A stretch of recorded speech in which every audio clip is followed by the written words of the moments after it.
पाकिस्तान में गृह युद्ध, मारे जा रहे मुनीर के सैनिक। आतंक की फैक्ट्री चलाने वाले पाकिस्तान पर डबल अटैक। पाकिस्तान के अंदर डबल अटैक हुआ है, जिससे पाकिस्तान के अंदर गृह युद्ध की शुरुआत हो गई है। एक तरफ जहां पाकिस्तान का पूरा आसमान लाल हो चुका है, तो पाकिस्तान की धरती पर भी खून की धारा जगह जगह बहती हुई नजर आ रही है, जिसे पाकिस्तान ना दिखा पा रहा है और ना छिपा पा रहा है। और आज हम पाकिस्तान के उस राज का कच्चा चिट्ठा खोलेंगे जो पाकिस्तान ने छिपाने की कोशिश तो की, लेकिन वो छिपा नहीं पाया। नमस्कार, कैपिटल टीवी के इस खास प्रोग्राम कच्चा चिट्ठा में आपका स्वागत है। मैं हूं आपके साथ हर्ष भारद्वाज। दक्षिण वजीरिस्तान और बलूचिस्तान में आतंकी हमलों से पाकिस्तान की सेना हिल गई है।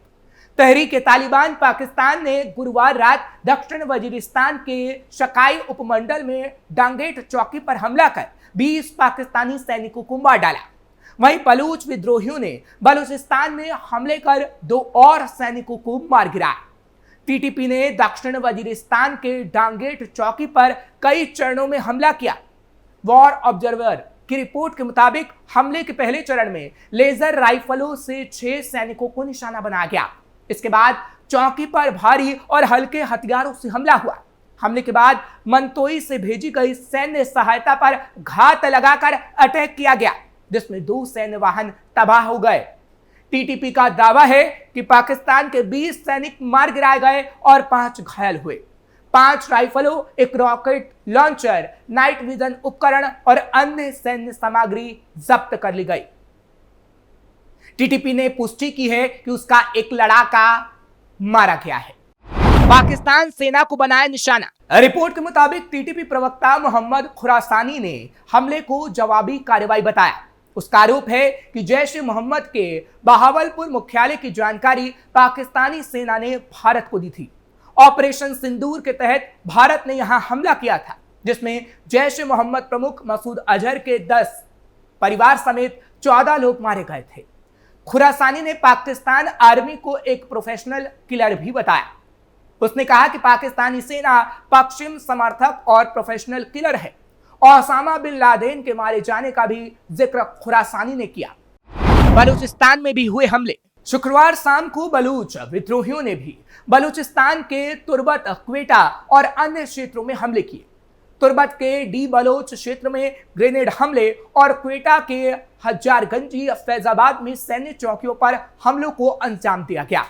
हमले में 2 सैनिक मारे गए। इससे पहले क्वेटा में 1 सप्ताह पहले आईईडी हमला हुआ था, जिसमें 10 सैनिक मारे गए थे। बलूच जिस तरह से पाकिस्तानी सैनिकों को मार रहा है और विद्रोह कर रहा है, इसके बाद एक बार फिर न सिर्फ पाकिस्तान बल्कि भारत और दुनिया के तमाम मुल्कों में बलूच विद्रोहियों या बलूच लड़ाकों का नाम मीडिया और सोशल मीडिया पर चर्चा में आ गया है। भारत में इससे पहले अगस्त 2016 में बलूचिस्तान का मुद्दा जोरदार ढंग से चर्चा में आया था, और तब इसकी वजह यह थी कि प्रधानमंत्री ने 15 अगस्त के मौके पर लाल किले से दिए अपने भाषण में बलूच लोगों पर पाकिस्तान के अत्याचारों का जिक्र किया था। तब प्रधानमंत्री की टिप्पणी पर पाकिस्तान की ओर से प्रतिक्रिया भी आई थी, जबकि बलूचिस्तान के नेताओं ने इस मुद्दे को उठाने के लिए प्रधानमंत्री नरेंद्र मोदी को धन्यवाद किया था। कैसा है बलूचिस्तान? पाकिस्तान में क्षेत्रफल के लिहाज से बलूचिस्तान सबसे बड़ा सूबा है, लेकिन यहां आबादी कम है और बाकी प्रांतों के मुकाबले यहां के लोग गरीब हैं। यहां रोजगार के मौके भी बहुत कम है, लेकिन प्राकृतिक संसाधन विशेषकर तेल यहां बहुत ज्यादा है और इसलिए यह सूबा पाकिस्तान के लिए बेहद अहम है। बलूचिस्तान के लोगों ने देखा जुल्म। 1947 में भारत के विभाजन के बाद पाकिस्तान बना। तभी से बलूचिस्तान के लोगों ने पाकिस्तानी आर्मी और हुकूमत के द्वारा की जा रही हिंसा, कत्लेआम और उनकी आवाज को दबाने के लिए की गई कार्रवाइयों को देखा है। 1947 से पहले बलूचिस्तान में मकरान, लसबेला, खारन और कलात इलाकों के सरदार शामिल थे। ये सभी ब्रिटिश हुकूमत के प्रति वफादार थे। इन सभी में कलात का सरदार सबसे शक्तिशाली था और बाकी इलाकों के सरदार उसके अधीन थे। जब भारत से ब्रिटिश शासन का अंत होने वाला था, तब कलात के अंतिम खान सरदार अहमद यार खान ने एक स्वतंत्र बलूच राष्ट्र की मांग को उठाया। अहमद यार खान ऐसा मानते थे कि उनके और मोहम्मद अली जिन्ना के संबंध बेहद अच्छे थे और इस वजह से उन्हें पाकिस्तान में शामिल करने के बजाय एक अलग देश की मान्यता मिली। 1947 में पाकिस्तान ने उनके साथ एक मैत्री समझौते पर हस्ताक्षर किए थे। हालांकि अंग्रेज चाहते थे कि कलात का पाकिस्तान में विलय हो जाए।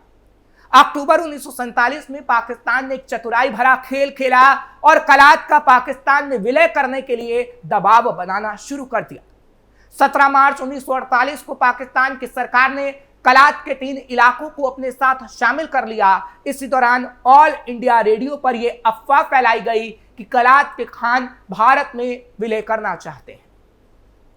इस वजह से 26 मार्च 1948 को पाकिस्तान की सेना बलूचिस्तान में घुस गई और इसके अगले दिन कलात के विलय के समझौते पर हस्ताक्षर कर दिए गए। लेकिन इस विलय के खिलाफ बड़े पैमाने पर विरोध प्रदर्शन शुरू हो गए थे। बलूचिस्तान की आजादी के लिए लड़े जा चुके हैं 5 युद्ध। बलूचिस्तान की आजादी के लिए अब तक 5 युद्ध 1948, 1958, 59, 1962, 63, 1973, 1977 और 2003 से जारी है जो लड़े गए, जिनमें से पहला युद्ध 1948 में शुरू हो गया था। पाकिस्तान की सेना के लिए बलूच विद्रोहियों से निपटना बेहद मुश्किल साबित हुआ है।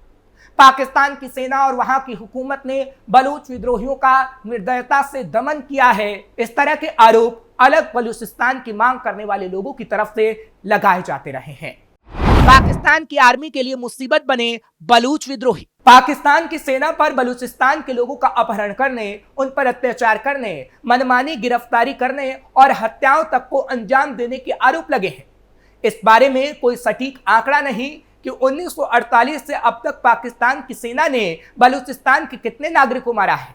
लेकिन NGO voice for Baloch missing person के मुताबिक 2001 और 2017 के बीच लगभग 5228 बलूच नागरिक लापता हो गए और यह मान लिया गया है कि वो अब जिंदा नहीं है।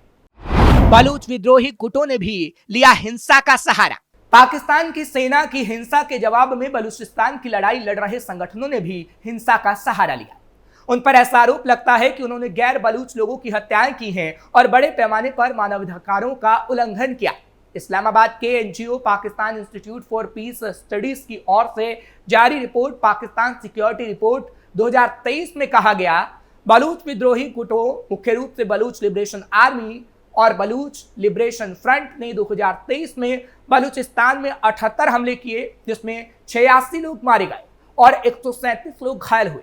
यह हमले मुख्य रूप से बलूचिस्तान के मध्य दक्षिणी और दक्षिण पश्चिमी हिस्सों के 19 जिलों में हुए और इनमें बड़े पैमाने पर सुरक्षा बलों को निशाना बनाया गया। यानी पाकिस्तान बलूच लड़ाकों से काफी परेशान है। जो मिला अलग बलूचिस्तान की मांग को बल। एक सवाल यह भी खड़ा होता है कि बलूचिस्तान की अलग मांग को किस वजह से समर्थन मिला। इसके पीछे 2 बातें सामने आती हैं। पहला, भेदभाव होना। बलूचिस्तान के लोगों का इतिहास, भाषा और संस्कृति एक जैसी है, लेकिन यह बात कही जाती है कि पाकिस्तान बनने के बाद से ही वहां सिर्फ पंजाब के लोगों का दबदबा है। पंजाब के लोगों का पाकिस्तान की नौकरशाही सारे संस्थानों पर जबरदस्त कब्जा रहा है। पाकिस्तान की क्रिकेट टीम में भी पंजाबियों का दबदबा है और इस वजह से बलूचिस्तान के लोग ऐसा महसूस करते हैं कि उनके साथ भेदभाव हुआ है। दूसरी वजह है कि बलूचिस्तान के लोग मानते हैं कि उनके संसाधनों पर कब्जा हो रहा है और उनके साथ अन्याय किया जा रहा है। बलूचिस्तान का इलाका प्राकृतिक संसाधनों से भरपूर है और यह ईरान और अफगानिस्तान के साथ पाकिस्तान की पश्चिमी सीमा पर स्थित है और इसलिए भी यह पाकिस्तान के लिए रणनीतिक लिहाज से अहम है। लेकिन पाकिस्तान के बाकी हिस्सों की तुलना में यहाँ के लोग आर्थिक रूप से कमजोर हैं। इस वजह से बलूचिस्तान के लोगों के मन में यह बात बैठ गई है कि पाकिस्तान में उनके साथ नाइंसाफी हो रही है, क्योंकि पाकिस्तान लगातार उनके साथ नाइंसाफी करता आया है और उन्हें अलग देश दिया जाना चाहिए, ये बलूचिस्तान मांग कर रहा है। उनका तर्क है कि बलूचिस्तान के प्राकृतिक संसाधनों का ज्यादातर फायदा पाकिस्तान के लोगों को मिलता है। उदाहरण के लिए जैसे चीन के द्वारा बनाए जा रहे ग्वादर पोर्ट में अरबों रुपए का निवेश हुआ है, लेकिन इससे बलूचिस्तान को फायदा नहीं मिला, बल्कि पंजाबी और सिंधी इंजीनियरों को यहां काम पर रखा गया। इस वजह से कई बार बलूच लड़ाकों ने पंजाब के लोगों को भी निशाना बनाया है। पाकिस्तान के लिए नासूर बना बलूचिस्तान। पाकिस्तान की सेना और हुकूमत हालांकि बलूचिस्तान की लड़ाई लड़ रहे लोगों से पूरी ताकत से निपटने की कोशिश करते हैं, लेकिन फिर भी ऐसा बेहद मुश्किल लगता है कि वो बलूच लड़ाकों को काबू कर पाएगी। पाकिस्तान कई बार भारत और ईरान समेत कई विदेशी मुल्कों पर आरोप लगाता है कि वो बलूचिस्तान में अशांति फैला रहे हैं, जबकि भारत सरकार इससे पूरी तरह इनकार करती है। कुल मिलाकर बलूच लड़ाके पाकिस्तान के लिए मुसीबत बन चुके हैं और उन्हें रोक पाना इस पड़ोसी मुल्क के लिए आसान दिखाई नहीं देता। फिलहाल कच्चा चिट्ठा के आज के इस खास प्रोग्राम में बस इतना ही। कल फिर आपसे मुलाकात होगी। खबर अच्छी लगी हो तो लाइक शेयर करें, कमेंट करें, साथ ही साथ कैपिटल टीवी को सब्सक्राइब जरूर करें।